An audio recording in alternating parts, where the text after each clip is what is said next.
안녕하세요. 서초동 법무사 김철清입니다. 오늘은 민사, 형사, 항소 이유서나 상고 이유서에 대해서 알아보도록 하겠습니다. 민사재판과 형사재판의 판결이 났음에도 불구하고 해당 판결에 대해서 이의를 제기하는 것을 항소라고 해요. 1심 판결의 결과가 마음에 들지 않거나 판결을 하는데 오류가 발생했을 때 또는 재판장의 권한이 법률을 위반할 때 해당 판결에 오류가 있다면 항소를 제기할 수 있습니다. 항소란 형사소송이나 민사소송 중 1심의 판결에 대해서 불복하여 상소하는 것을 의미합니다.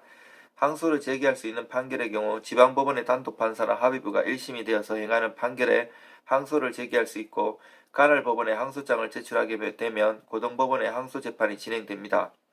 만약 고등법원에서 판결 난 부분에 대해서도 불복하게 되면 상고까지 이어지게 되는데요. 항소를 원한다면 재판이 끝나고 판결이 난 선고일로부터 일주일 이내에 간할법원에 항소장을 제출해야 합니다. 항소장은 형사소송 규칙에 맞게 작성해야 합니다. 항소권은 말 그대로 재판을 치른 당사자가 1심 판결에 대해서 불복하면서 항소를 신청할 수 있는 권리를 뜻합니다. 만약 항소를 벌금 500만원 이하의 처벌 정도로 끝나는 가벼운 재판이거나 재판부로부터 재판에 출석을 하지 않아도 된다는 허가를 받지 않고 별다른 이유 없이 재판에 출석하지 못하며 선고 사실조차 몰랐을 경우라면 항소권을 보장받을 수 없습니다. 항소장에는 반드시 항소인과 비항소인의 성명과 1심 판결에 대한 내용을 작성하고 왜 항소를 하는지 1심 판결에 대한 불복을 하는 이유에 대해서 작성해야 합니다. 항소 이유서란 항소인이 항소를 하는 이유를 작성하는 것을 의미합니다. 말 그대로 항소를 왜 하는지, 항소를 해야 하는 이유와 항소를 제기하는 이유에 대해서 작성하는 것이라고 생각하시면 되는데요. 항소장에 처음부터 항소 이유에 관한 내용을 작성하기도 무관하지만 민사소송권의 경우 항소 기간이 짧아서 주로 항소장에는 항소 이유를 작성하지 않거나 간단하게 작성해서 제출하는 경우가 있기 때문에 주로 항소법원에서 소송을 하겠다는 결정문이 오고 나면 이유 자세하게 항소 이유서를 적습니다. 대부분의 민사소송에 대한 항소 이유서를 작성하는 경우 및 제도는 존재하지 않고 항소하는 이유가 딱히 법률로도 지정되어 있지 않습니다.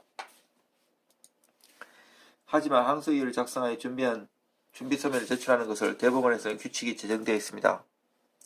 민사소송 규칙상 항소인의 입장에서 1심 재판에서 잘못 판결된 부분이나 법률이 잘못 적용된 부분이 있거나 항소심에서 새로 주장할 내용이나 항소심에서 새로 제출할 증거 또한 1심에서 왜 새로 주장할 이유나 제출할 증거를 제출하지 못하였는지에 대해서 상세하게 작성하셔야 합니다. 형사소송의 경우 항소 이유는 법률로 제정되어 있습니다. 먼저 1심 판결로 법률이나 헌법 등의 위반이 있는 경우 판결 이유, 형이 폐지되거나 사면이 있는 경우, 판결을 내린 구성원이 법률을 위반할 경우, 해당 사건에 관여하지 않은 판사가 해당 사건의 심판으로 관여할 경우, 공판 공개 원칙을 위반한 경우, 판결의 이유가 없거나 말이 되지 않는 이유를 사용할 경우, 사실이 아닌 내용으로 인하여 판결에 영향을 줄 때 등이 항소 이유서에 작성되면 됩니다. 항소 이유서는 소송 기록 접수 통지를 받은 지 20일 이내에 법원에 제출하면 됩니다. 저는 서초동에서 법무사 10년 이상 하면서 수많은 사건을 다루어왔습니다. 의뢰 주시면 최선을 다해서 도와드리겠습니다. 이상 서초동 법무사 김철중입니다.